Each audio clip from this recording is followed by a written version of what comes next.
Fidel Castro's rise to power in the late 1950s, and the U.S. embargo ended the long association between the two islands, sending several waves of Cuban refugees to the Keys shores.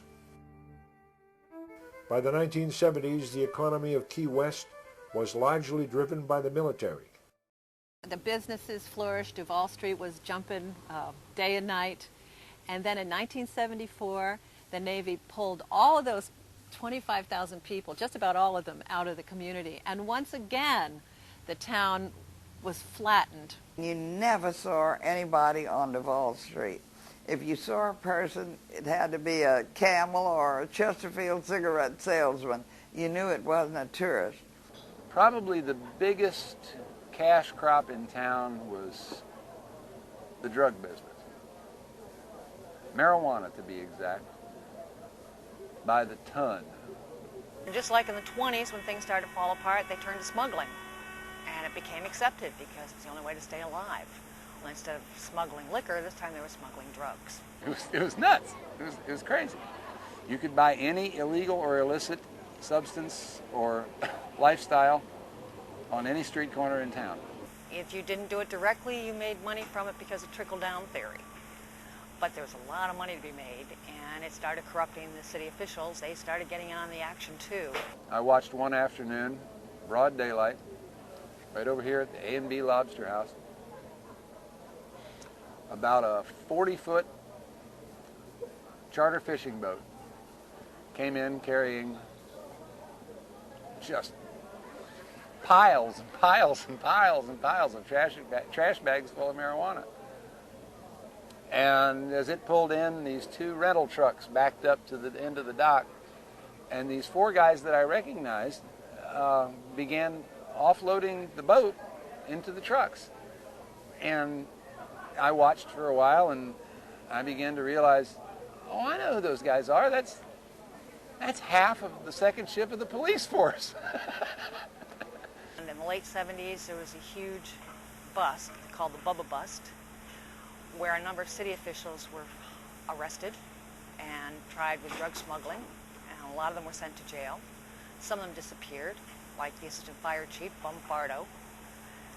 He was indicted and his trial was scheduled, and when it came time, he wasn't here, and he hasn't been heard from since, and nobody knows where he is. They don't know if he's alive, dead, or living the high life somewhere in the tropics. In the late 1970s, Key West once again turned to tourism as its primary industry. The streets were cleaned up, the beaches fixed up, and a promotional campaign begun. This time it worked, and visitors began to discover the Keys, with some deciding to make it their home. This is more or less a sleepy little Navy town, until it was discovered by a bunch of guys from Provincetown up on the Cape.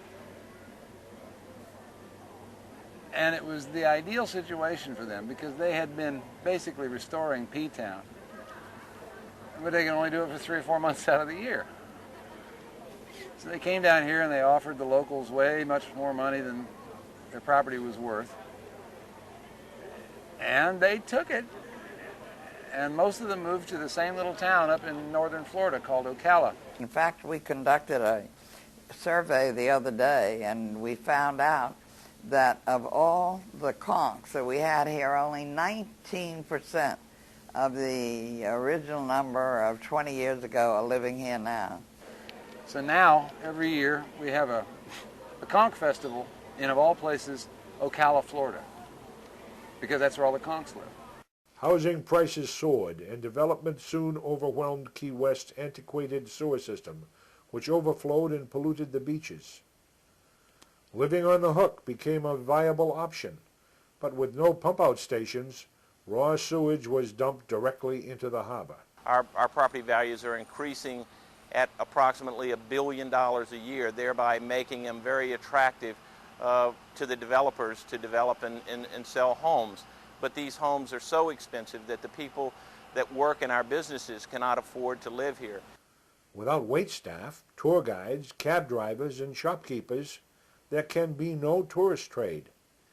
Jimmy Buffett, as Hemingway had before him, brought the Keys national attention, and all along the route of the overseas highway, former rest stop towns saw huge growths in population and tourism. When the people who moved away, the conchs, they come back, they come to see me and say, Wilhelmina, how do you like Duval Street now, the main street? I said, I love Duval Street. And they said, well, we don't understand why you love it, and we thought you would hate it. They've got all those T-shirts down there and whatnot. I said, but do you know, you go down on Duval Street any hour of the night, and you will find it just flocks and flocks of people. And that's great, and it's good for the economy. By the turn of the century, the Florida Keys had a population of over 80,000 people.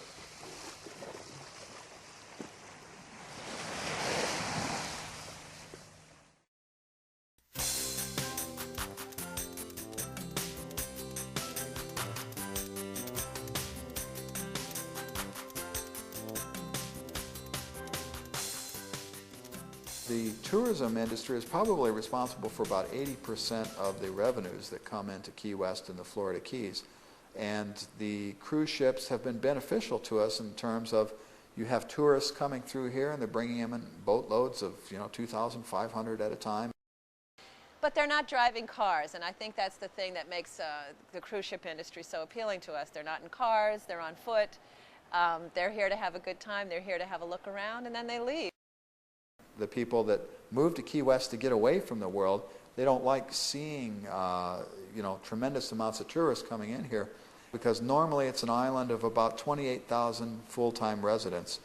During season that might go up to 75,000, and you'll have 100,000 tourists on any given day in addition to that. So if you're just trying to drive to work and you're behind trolley trains and tour buses and things like that, sometimes it can be frustrating. But I think a lot of people really have to remember that the cruise ships and the tourism industry have been really vital for keeping us alive and helping us to attain the standards that we have today. The future of the Florida Keys depends on the whims of nature and the determination of people to keep them clean. We have accomplished so much in the last 15 years addressing issues of the economy and also the environment. Certainly we have to be good stewards, and we have to pay very close attention to the things that we're doing as we grow and transition from a sleepy old fishing village to something that's more in the line of a residential community. You have to realize this is the last paradise in America. I mean, the Grand Canyon is definitely paradise, but that's a hell of a place to try to live. Down here, you live on the water, you work off the water, you make your living off the water, and that's 90% of our public. If you're not part of the solution, then you're part of the problem. And you're lending and contributing to the demise of what is a very beautiful and at once pristine environment. And we really do. The time is now for us to really take a look at what we're doing. What we toss on the ground inevitably ends up in the ocean, and there's all kinds of creatures out there that has an impact on. No matter what else happens, this is all a temporary aberration. Whatever happens on land is only temporary. That stays constant, but this changes. There was a nun at the Catholic Church, Sister Louis Gabriel, and she was here for the 2 severe hurricanes in the early part of the century. And she was just devastated by what these hurricanes did to her town. She was approaching her 25th anniversary as a nun, and she came up with this idea and built a shrine on the grounds of the Catholic Church. And when the grotto was dedicated, she prayed that the city would never be hit by another disastrous hurricane as long as the grotto stood. And we had no more hurricane until the year after she died. And the town people really believe that as long as that shrine stands, we are going to be protected. One of these days, probably not soon, I hope not soon, but one of these days, sooner or later, we're going to get the big blow, and everybody has to start over from scratch. Another hurricane season is just come and gone. Another pretty good reason to make another song. Another little celebration for the woman and the man still living on this island in still dry land. Oh, big wind, don't you blow. Keep the water in the ocean so my boat can float. Oh,